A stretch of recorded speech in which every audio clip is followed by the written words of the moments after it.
Merci. Et d'abord, on a une autre très jolie présentation pour vous. La cuisine maison au menu étoilé par notre prochain intervenant, Monsieur Laurent.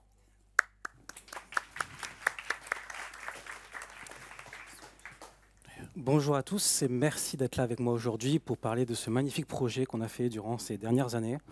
Petite introduction, comme veut l'exercice, qui sommes-nous? J'aurais dû être accompagné de Franck Maudet qui s'excuse, il a dû annuler au dernier moment. Il est manager confirmé de l'équipe DevXP qui est pour nous une extension du DevOps, mais qui va un peu plus profondément côté Dev en lui accompagnant côté IDE, côté librairie et côté code. Et moi, je suis Laurent Chenet, je suis ingénieur principal confirmé. Je travaille avec le CTO directement pour identifier et accompagner les grandes problématiques transverses au sein de notre société. Nous, The Fork, on est un service de mise en relation entre les clients qui ont faim, peut-être vous d'ailleurs, et les restaurateurs. On est présent à peu près dans toute l'Europe, autant côté business, puisqu'on a des clients partout, mais aussi côté ingénieur, puisque nos centaines d'ingénieurs sont présents dans toute l'Europe. Et on manipule toute la journée à peu près 160 projets. On a une stack de microservices en Node.js Postgre, hébergé sur une centaine de nœuds Kubernetes en production pour 1600 CPU en pic de charge, le tout pour gérer à peu près 22 000 requêtes secondes. Alors c'est peut-être petit pour vous, c'est peut-être gros pour vous, mais pour nous c'est des très très beaux challenges au quotidien pour gérer un petit peu tout ça et rendre ça stable comme il se doit. Alors on va revenir un petit peu en 2021, je vois que ce n'est pas les dernières slides, c'est pas grave, c'était en 2021 la fin de la migration à AWS. On était très contents, regardez comme on a l'air très beau dans ces belles images marketing, on a fait une grande fête tous ensemble, puisqu'effectivement on avait réussi cette migration AWS pour aller chercher des technologies très intéressantes, comme vous tous imaginez, du Terraform, de la AWS, du Kubernetes. On avait des gros enjeux chez nous de scalabilité, nos pics de charge sont vraiment très liés aux heures du repas, donc tout est concentré sur ces 2 heures de plage horaire le midi et le soir. Et on a surtout une équipe marketing qui adore faire des campagnes publicité à travers toute l'Europe à la même minute. Donc il fallait que derrière, ça tienne le coup. Maintenant, on est quand même beaucoup plus serein. Et surtout, bien sûr, la base, une infra un peu plus souple. Nos développeurs veulent tester des technologies un petit peu plus facilement qu'avant. Donc on quitte le monde du bare metal pour essayer d'être un peu plus à l'aise et de leur laisser un peu plus de liberté. Donc tout ça c'est très beau, beau champagne, beaucoup de champagne. Néanmoins on avait un gros souci, une grosse mouche dans le potage, c'est que notre process de déploiement, on ne l'avait pas touché pendant cette migration qui était déjà assez longue, et c'est devenu un vrai frein, et c'est toute l'histoire que j'ai à vous présenter aujourd'hui. Où est-ce qu'on en était, qu'est-ce qu'on a eu et comment on a fait pour s'en solutionner. Un peu pour vous l'expliquer, notre process de déploiement commençait par réserver un créneau dans un agenda partagé. C'est une opération très manuelle. C'était histoire qu'on ne se marche pas trop dessus. Donc on prenait 1 heure dans cette Google Agenda. On avait quelques contraintes à respecter, comme ne pas réserver en jour ouvré, réserver en jour ouvré, excusez-moi, réserver en heure ouvrée. On ne travaille pas le soir et le week-end. On ne réserve pas sur les heures de repas. C'est un moment sécurisé où on n'a pas le droit de déployer. Et une dernière contrainte que je pense que malheureusement vous avez tous connue à un moment, pas la veille d'un jour férié, donc y compris pas le vendredi. Donc je vais me permettre une petite parenthèse quand même pour vous inviter à être très attentif à la super conférence de Christophe, dont je ne dirai pas quand c'est, puisqu'on n'a pas le droit de le dire. Et si on déployait le vendredi, parce que je pense que c'est un débat extrêmement sain qu'on doit tous avoir dans sa société, quelles sont les bonnes et les mauvaises raisons pour lesquelles on décide de ne pas déployer le vendredi, parce que c'est notre choix. Et si on ne commençait pas par corriger ces mauvaises raisons, parce que c'est aussi des mauvaises raisons qui nous impactent les autres jours de la semaine. Donc à ce titre-là, le jour où on a ce créneau, on est parti, on fait un peu de git flow, on fait du déploiement, on lance une batterie de tests fonctionnels, on analyse le résultat à la main. On fait ça 2 fois, en pré-production et en production. Si tout se passe bien, on est content. On envoie quelques emails aux autres départements, tels que les services clients, à qui on essaie un peu de vulgariser ce qu'on a fait niveau technique pour pouvoir les aider. Et un peu partout dans tout ça, on va communiquer sur Slack afin de pouvoir se coordonner entre nous, en particulier avec l'astreinte, avec les gens de l'infrastructure ou éventuellement les autres équipes de dev qui peuvent bosser en ce moment sur ces projets-là. Voilà, beaucoup d'opérations manuelles. Alors, j'ai entendu personne réagir dans la salle, mais vous auriez dû, j'ai dit, analyser les résultats à la main, puisqu'effectivement, c'est une opération qui nous était demandée d'aller vérifier les résultats de tests automatiques à chaque fois, puisqu'on est arrivé dans un état où les tests étaient rouges, on pouvait partir en production. Par contre, s'ils étaient plus rouges que rouges, il fallait absolument rollback. Alors ça, c'est un concept. Hein, pour moi, ça me fait très fortement penser au sketch de Coluche pour les un peu plus âgé, la lessive qui lave plus blanc que blanc, ce qui me fait une magnifique introduction pour la super conférence de Julien sur les Restos du Cœur. Hein. Super conférence et surtout, c'est bientôt l'hiver, donc n'hésitez pas à aller aider les associations. Mais oui, on avait atteint ce point de rupture de la stabilité, c'est-à-dire que malheureusement AWS était génial, mais en pré-production c'était assez instable. On avait créé une infrastructure qui était faite pour s'agrandir, rétrécir en fonction d'une charge, en fonction d'un trafic. En pré-production, il n'y a pas de trafic, donc on a eu beaucoup de mal à la stabiliser. On avait des tests fonctionnels qui sont par essence assez instables. On simule un comportement utilisateur à travers une couche navigateur. Ça veut dire qu'on est très sensible à n'importe quel changement sous-jacent.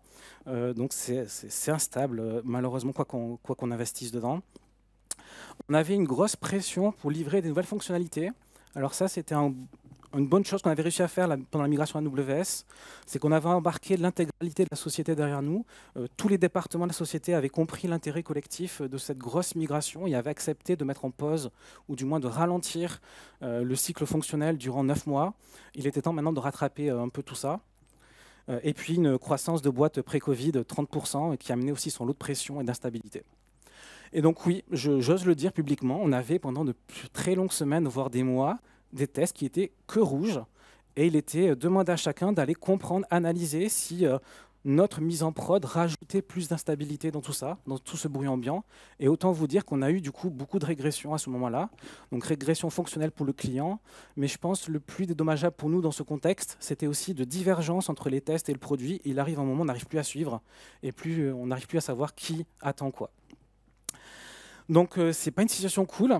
Donc on y va, on prend les 3 équipes principales de ce process, la QA, la dev et l'infra, on les met dans une pièce et on leur demande, on leur explique le problème, on dit comment on s'en sort. S'ensuit une discussion extrêmement constructive où tout le monde se renvoie la patate chaude et ils ont raison puisque tout le monde est en tort. Hein. Tout le monde a fait des fautes, enfin pas fait des fautes, mais tout le monde a quelque chose à corriger potentiellement, on est tous ensemble, mais malheureusement on n'est pas dans un état constructif, on a atteint un point de rupture, même y compris au sein des équipes, où on n'arrive même plus à collaborer ensemble pour sortir de cette situation-là. Alors, il y a un truc que je n'ai pas parlé, c'est déjà le temps. J'ai dit qu'il fallait 1 heure pour un créneau d'1 heure pour l'introduction, puisqu'effectivement, il fallait juste le temps technique était 50 minutes entre les temps des tests fonctionnels et le temps de déploiement Kubernetes sous-jacent. Donc, ça ne laisse pas beaucoup de marge. Mais sauf qu'il y a un truc qui est assez intéressant quand un test plante, quand beaucoup de tests se mettent à planter, c'est que ça ralentit. On se repose soit sur des mécanismes de retry qui font forcément ralentir les tests, soit on se repose sur des mécanismes de timeout. On attend jusqu'à 2 secondes qu'une action apparaisse, l'action positive. Ce qui fait que quand ça se met significativement à planter, ça dépasse 2 secondes, plus 2 secondes, plus 2 secondes, et très très vite, l'heure n'est plus du tout suffisant. Alors la communauté, elle doit réagir, elle doit aller en production, elle doit livrer du fonctionnel. Donc ils commencent un petit peu à dépasser les créneaux, soit en demandant, soit sans demander. Est-ce que je peux dépasser 5-10 minutes Promis, ça va très vite, j'ai quasiment fini. Le problème, c'est que le créneau d'après, ça fait déjà 5-10 minutes qui frappait à la porte pour dire est-ce que je peux commencer en avance, parce que je sais que je n'aurai pas le temps imparti pour livrer tout ce que j'ai à faire. Donc ça ne marche pas très longtemps. Et là, s'ensuit une solution magique. Et si on prenait tous des créneaux de 2 heures, on peut réfléchir quand même 5 secondes à la psychologie humaine. Quand 1 heure, c'est pas assez, la solution, c'est 2 heures. Envisager des créneaux d'1h10, 1h20, je pense que c'est pas très très bon pour le cerveau humain. On aime les chiffres ronds. Ce qui fait que la conséquence, elle est assez compréhensible. C'est 2 fois moins de créneaux pour tout le monde. Donc d'un coup, on a fait une sorte de gros manque de disponibilité pour tout le monde. On était déjà à 3 jours d'attente pour trouver un créneau disponible dans ce calendrier partagé. On vient de passer d'un coup à plus d'1 semaine. C'est vraiment très très loin de l'agilité là-dessus. 1 semaine à attendre pour aller en production. Ils se mettent à compenser pour dire si j'ai du semaine à attendre, autant me livrer le sprint entier, autant livrer le travail de 5-6 personnes, autant livrer, pourquoi pas d'ailleurs, le travail des autres copains, d'autres équipes, tant qu'à faire. On s'entraide. Donc autant vous dire, c'est un sorte de tapis, un all-in, ça passe ou ça casse. C'est clairement un risque accru de régression et c'est vraiment pas une situation qu'on veut vivre puisque c'est très très stressant. Alors, on a vu émerger encore pire, des gens qui ont commencé à dire ouvertement si le processus est cassé, à quoi bon essayer de le respecter. Alors ça fait mal. Donc c'est ce qu'on appelait chez nous des ninja deploy. Des gens qui progressivement se sont mis à déployer sans les tests, sans la communication, sans la pré-production, voire les 3 à la fois, s'il veut bien passer. Voilà, les 3 à la fois. Autant vous dire que là, c'est très dangereux. C'est ce qu'on appelle chez les jeunes les YOLO. On vit qu'une fois, advienne que pourra. De toute façon, c'est mon code, je sais comment il marche, j'ai confiance. Et en plus, un petit problème, c'est que ces ninjas, ils ont loupé 2-3 formations, ils étaient très visibles. Donc les gens qui respectent encore le process voyaient ce que faisaient les gens par derrière, ce qui a généré encore plus de tension humaine dans cette ambiance très négative. Donc on va faire une petite pause. C'était important, je pense, pour moi de vous montrer comment tout s'est emballé de manière très vite, puisqu'on est tombé dans un sacré cercle vicieux. Et à partir du moment où l'instabilité a atteint ce point de rupture, vraiment plus rien n'a marché et tout s'est emballé très très vite. Donc ça a été rapide dans la mauvaise direction et ça n'a pas été cool. Mais heureusement, la solution arrive, puisqu'on s'est lancé dans un projet qui s'appelle Hyperloop, un outil pour les coordonner tous, au sens coordonner toutes les équipes, coordonner tous les processus ou tous les besoins de qualité ou même les règles, puisqu'on voulait vraiment que ça devienne le cœur central de l'intégralité, pas forcément que du processus de déploiement, mais vraiment tout ce qu'il y a aussi autour, en termes de communication ou de coordination, ou voilà. Avec deux objectifs principaux, on voulait avant tout automatiser, puisque automatiser, c'est garantir le processus, et c'est optimiser le temps collectif. Quand on automatise deux tâches qui s'enchaînent, si on enlève l'humain entre les deux, c'est potentiellement des minutes de gagner. Et puis restaurer l'unicité, c'est quelque chose qui nous tenait beaucoup à cœur. On pense que l'isolation des changements, c'est le meilleur moyen d'avoir un lien de causalité, de savoir que cette action provoque ce changement positif ou négatif, et d'avoir très très vite une feedback loop positif d'apprentissage, un minimum, pour savoir quoi faire ou quoi enlever si besoin. Donc on s'est lancé un prototype très court, un petit mois, pas plus. Du coup, en un mois, on ne pouvait pas faire grand-chose. On a juste fait les 6 actions principales qui sont déployer, lancer les tests et analyser, prendre une décision. Ça 2 fois sur 2 environnements.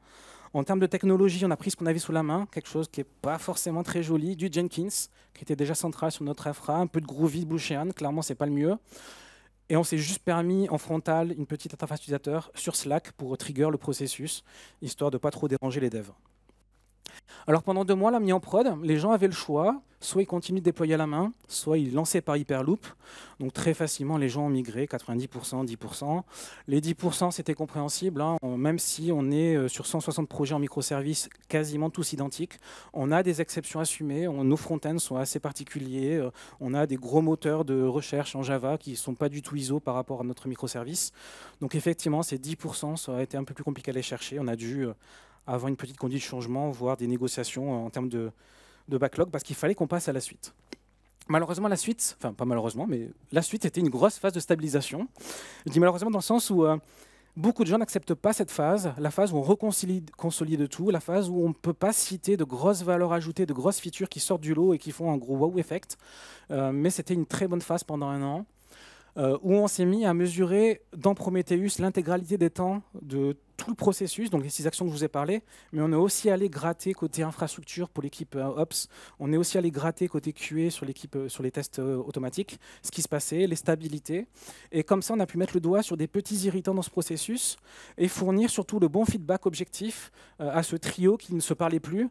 Nous, on était neutre au milieu, on a dit, voici, l'infra, elle ne marche pas tous les lundis matins après la restauration des bases de données, ou vous, l'équipe qualité, vos tests ne marchent pas, le 46, il ne marche pas les jours de pleine lune, peut-être qu'il y a quelque chose à faire au milieu.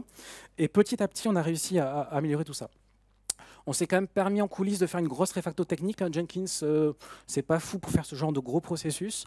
On est parti dans TypeScript, notre langage de cœur de chez nous, migration temporale pour la partie orchestration des tâches, Argo CD pour la couche sous-jacente côté Kubernetes, et une bonne stack d'observabilité par-dessus avec Datadog.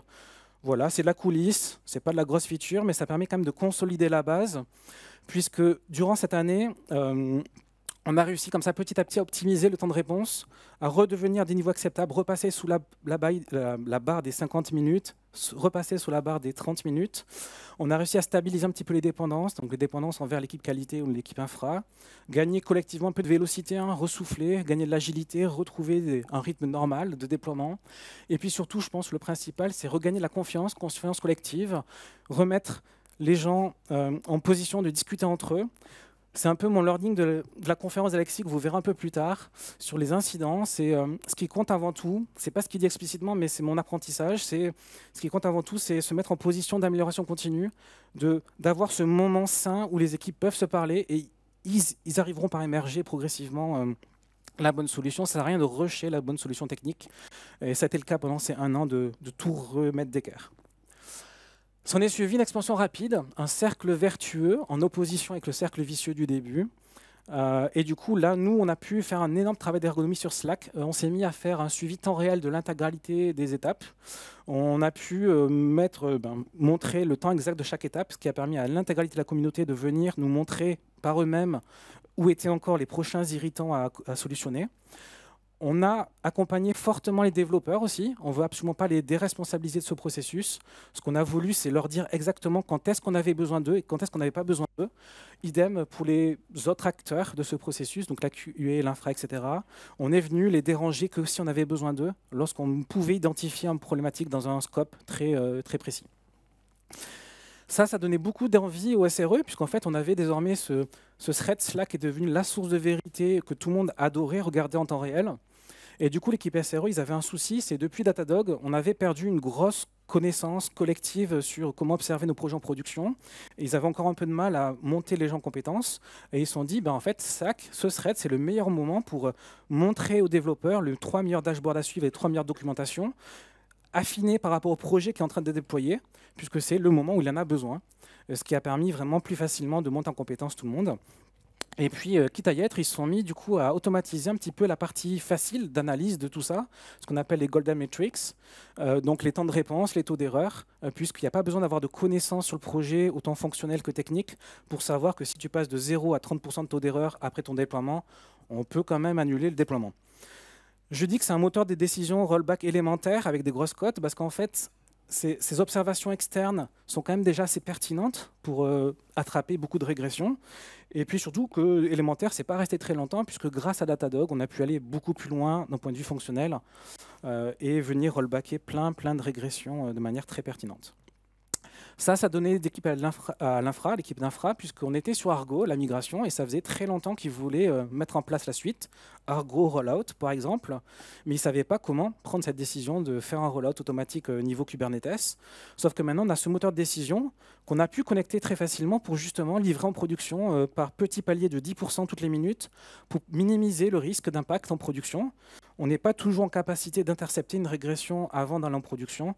À un minimum, ce qu'on peut faire, c'est minimiser son impact en n'exposant pas toute la communauté à cette régression. Autre enjeu, l'équipe sécurité qui quand même avait ce gros pool de 600 CV ouverts, avec 300 jours en moyenne pour les fixer. C'était pas cool du tout. Et on avait tout à droite ce magnifique projet Hyperloop qui commençait quand même à être déployé tout seul en production, à rollback automatiquement et à faire de la mise en prod progressive pour minimiser l'impact. Et ils ont eu le courage de se dire, et si on commençait à connecter tout ça ensemble, et on verra ce que ça donne. Et bien, ça donne que tous les matins, désormais, on a une dizaine de déploiements automatiques qui, sans intervention humaine, qui viennent corriger nos failles de sécurité. Alors, pas en temps réel, puisque le backlog n'est pas encore fini d'être absorbé, mais dans d'ici quelques mois, on sera du coup en temps réel à J+1 à corriger toutes nos failles de sécurité en production s'il y a une dépendance à mettre à jour facilement. C'est pareil, nous, on adore l'open source. Malheureusement, très souvent, on n'hérite pas de l'open source en direct. On crée souvent des surcouches pour simplifier la maintenance de 160 projets. Donc on a cette surcouche qui permet de préconfigurer, préaligner ou pré-restreindre un composant open source sur notre infrastructure. Et on avait une problématique, c'est qu'on mettait ça à jour, il fallait attendre plusieurs semaines, voire plusieurs mois pour que toutes les équipes de dev s'alignent sur cette nouvelle mise à jour. Et désormais, on réutilise à peu près la même chose que l'équipe sécurité, mais un peu différemment, et on a en capacité à J+1, pareil, de mettre à jour tous nos composants internes lorsqu'on fait une mise à jour fonctionnelle. Alors ça donne plein d'idées. Il y a le front-end qui est en train de travailler actuellement pour connecter des outils côté client, pour analyser ce qui se passe côté navigateur directement chez eux. Il y a le SEO aussi qui aimerait bien qu'on sécurise. Bon, bref, ça devient un outil assez central et qui peut absorber désormais beaucoup de fonctionnels. Donc je n'aurai pas le temps d'aborder tout. 25 minutes, c'est très court. Un petit bilan quand même. Aujourd'hui, Hyperloop, c'est cette magnifique commande qui est uniquement sur Slack, puisque Slack, c'est le meilleur endroit pour nous coordonner. Vraiment, en termes d'agilité entre nous et de coordination, c'est parfait. C'est ce qu'on adore. On a une petite gestion, ça va trop vite, une petite gestion des versions uniques sémantiques, puisqu'on a 2-3 règles d'impact, ne serait-ce qu'en termes de qualité sur les tests automatiques. On se permet, dès que c'est major, de lancer beaucoup plus de tests, histoire de protéger des choses. On a un peu comme à la poste, des fois des pics d'affluence. Des fois, vous arrivez, il n'y a personne au guichet. Des fois, il y a un peu de monde devant vous. Si vous considérez qu'il y a une urgence, vous utilisez la fast line et vous doublez tout le monde. Vous passez devant tout le monde. Il n'y a pas trop d'abus. Donc, pour l'instant, on n'a aucun contrôle dessus. On laisse faire. Idem, malheureusement, on a encore conservé beaucoup de contraintes sur les heures de déploiement. On ne peut pas déployer le soir et le week-end. Mais si vous considérez que pour le business, il y a un besoin critique de déployer, vous utilisez cette option et vous cassez toutes les règles. Vous allez en production, quel que soit le moment de la journée. Vous avez juste mérité une petite discussion le lundi matin pour comprendre un peu le contexte et faire un petit post-mortem pour faire en sorte que collectivement, on ne se remette pas dans la même situation. Et puis, on gère beaucoup plus d'environnement et derrière, c'est beaucoup plus de flow. La mise en production, effectivement, c'est un but hein, de notre fonctionnel, mais on gère aussi beaucoup de flows annexes qui sont les mises à disposition pour l'équipe qualité ou la mise à disposition pour des bêta-testeurs externes, etc. En termes de données chiffrées, on est passé un temps de déploiement de 30 minutes à la place d'1 heure. Ce n'est pas un gros gain, mais si on considère qu'on a 10 minutes de progressive rollout, c'est quand même déjà pas mal. Ce qui est plus marquant, c'est la latence. Il fallait 1 semaine pour déployer en production, ce qui est vraiment pas cool. On considère aujourd'hui, porte à porte, on a 50 minutes en moyenne, en comprenant du coup en moyenne 20 minutes d'embouteillage, mais ça va, c'est gérable. Test stabilisé à 93%, on a encore 7% à aller chercher avec un peu de vrai positif à l'intérieur. Nombre de déploiements par semaine, on est passé à 180 par semaine, sachant qu'on ne comprend pas là-dedans tous les déploiements automatiques de sécurité ou de mise à jour interne de composants. CVE, il nous en reste 2000 à absorber, à petit palier de 10 par jour, et encore on livre que entre lundi et mercredi par sécurité. Moi, ce qui me parle le plus et qui est plus marquant pour moi, qui a eu un très gros impact pour notre société, c'est le temps du premier déploiement. On considérait que pour un nouvel embauché, il fallait à peu près, ils allaient en production la première fois à peu près après 1 mois. C'était souvent leur équipe qui compensait, qui déployait leur place, avec tout ce que ça comporte en termes de déresponsabilisation, on va dire, lorsque c'est votre collègue qui livre votre code. Aujourd'hui, on a eu plusieurs exemples de gens qui ont livré dès leur première journée d'embauche. Et ça, pour moi, c'est un vrai marqueur, un vrai signe de confiance collective et de maturité, de se dire qu'un gars qu'on vient à peine de rencontrer, on l'autorise à en production dès sa première journée de travail. Et je pense que pour lui, quand il rentre à la maison, c'est un vrai wow effect de pouvoir montrer ce qu'il a fait aujourd'hui en production. Merci pour votre écoute. Merci beaucoup aux conférenciers. Merci beaucoup aux conférenciers, je trouve que c'est vraiment très sympa ce genre d'initiative, c'est quelque chose qui nous inspire tous les jours. Et à ce titre-là, un dernier petit coup de cœur pour Alain qui, il y a 3 ans, au sein d'un DevFest à Toulouse, a pris 25 minutes de son temps pour venir me montrer comment, chez GitHub, ils ont corrigé toutes ces problématiques-là. Donc la moindre des choses, c'était de passer 25 minutes avec vous pour montrer comment nous, on l'a réussi, en espérant voir l'un d'entre vous sur scène dans 3 ans. Merci. Bon, merci bien. Merci bien. Hyper intéressant et surtout hyper rapide. Oui, ne m'attendez pas. Voilà. Il y aura plus de questions. Oui, voilà. On a toujours le temps pour ça. Très bien, très bien. Donc, il y a des questions. Et voilà. On y go. Merci Fred, dans l'audience. Fred, merci Fred. Il y a un message de faire un talk sous la fourchette à midi? J'ai pas compris. Ah, il y a un message. Oui, je sais pas. Moi, j'ai reçu l'orga. Alors, en toute honnêteté, je voulais faire une blague au début. J'ai mis plein de photos de bouffe dans tous les sens, oui. Puisque nos slides sont très orientés bouffe chez nous. Pourquoi? Parce que c'est notre métier. Bizarre. Mais je me suis dit quand même que c'était un peu trop appuyé sur là où ça fait mal. Voilà. Donc je me suis permis. Donc oui, il y a sûrement un message. Je pense il y a que sûrement un message. Oui, c'est ça. C'est ça. Très bien, très bien. Passons au sérieux. Pas si sérieux que ça finalement, mais passons. Vous avez évoqué oui. Prometheus et Datadog. Quelle est la source des métriques, des traces, tout ça finalement? Il n'y en a pas qu'une seule. Donc on a Datadog qui est assez principal chez nous, on a du Prometheus, on a du Rhum qui va arriver, du coup, qui est un peu externe aussi. Oui. Le SEO, ils ont des sources de données qui sont externes aussi à tout ça. Donc il n'y en a pas qu'une seule. C'est d'ailleurs l'une des raisons pour lesquelles Hyperloop n'est pas codé nativement en Argo CD ou Argo technologie. C'est qu'on voulait pouvoir absorber beaucoup plus de choses que ce qu'on peut observer côté Kubernetes pur. On voulait se connecter à plein de sources externes. Telles que? Comment ça, telles que quelle data source en fait? je sais pas, Botify pour la partie SEO, Rhum, on ne sait pas encore quelle solution on va choisir, Datadog en a une, Prometheus en a une autre. D'accord. Ça fait déjà 4. Ben voilà. Déjà pas mal. Oui. Déjà pas mal. Excellent. Bon, Fred, plein de questions aujourd'hui, hein, quand même. On va passer à une question hors que celui de Fred pour l'instant. Quels outils pour vos tests fonctionnels?